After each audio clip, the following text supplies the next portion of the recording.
নমস্কাৰ বন্ধুসকল, মই আজি উপস্থিত আছোঁ মঙলদৈ অসামৰিক চিকিৎসালয় আৰু অসামৰিক চিকিৎসালয় বৰ্তমান মই ৰক্তভালত উপস্থিত আছোঁ। আমাৰ উদ্দেশ্য এটাই আলোচনাৰ কাষত থিয় হোৱা। এটোপাল ৰক্তৰ কাৰণে যদি কোনোবা এজন ৰোগী যদি সুস্থ হৈ উঠে তাৰ সমান আমাৰ আনন্দ একো নাই। সেয়েহে এজন মই ৰোগীক ৰক্তদান কৰিবৰ কাৰণে আহিছোঁ। আৰু ব্লাড দিবৰ কাৰণে মানে প্ৰেছাৰ চাব আৰু প্ৰেছাৰ বৰ্তমান চাই আছে। প্ৰেছাৰ উঠিছে আৰু মানে ক্লিয়াৰ হোৱা নাই তেনেকৈ বাৰু হ'ব আৰু ছাৰে চাই আছে।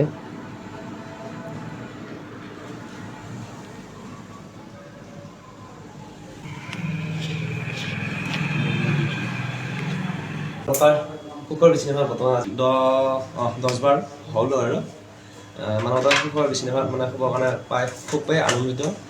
বহুদিন দিব পৰা নাছিলোঁ মানে বিশেষ কাৰণবশতঃ আজি আহিলোঁ।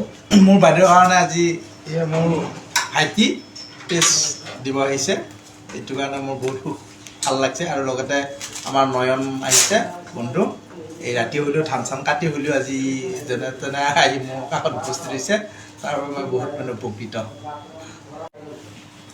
আৰু জীৱনৰ সুখ এইবোৰে, সুখ মানে বিচাৰি নাপায়, সুখ ল'ব লাগিব, সুখ এনেকৈ ল'ব পাৰি। এয়াই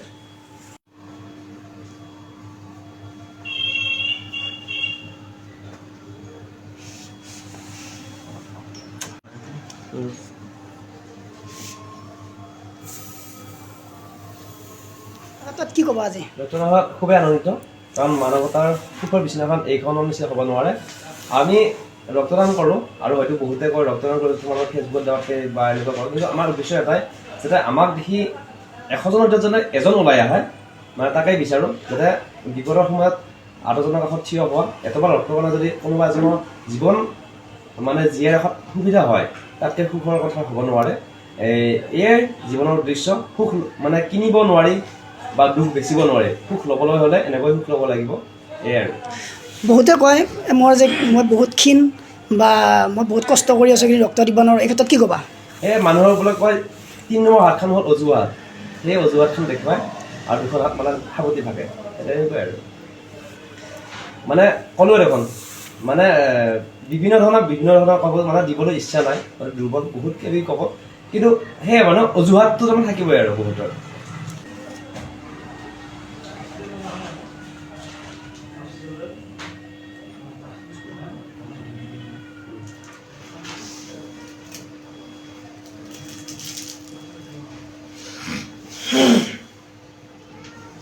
আৰু ৰক্তদান কৰিলোঁ খুবেই ভাল, আনন্দিত হৈছোঁ।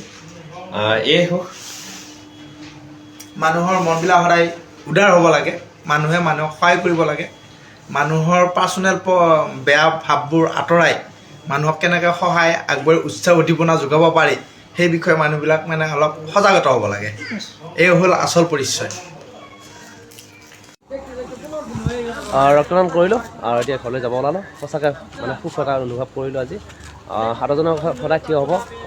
এয়াই আৰু সকলো সুখী হওক, সুখত থকা। পুনৰ অন্য এটা ভিডিঅ' লগ কৰে। আজিলৈ বাই বাই।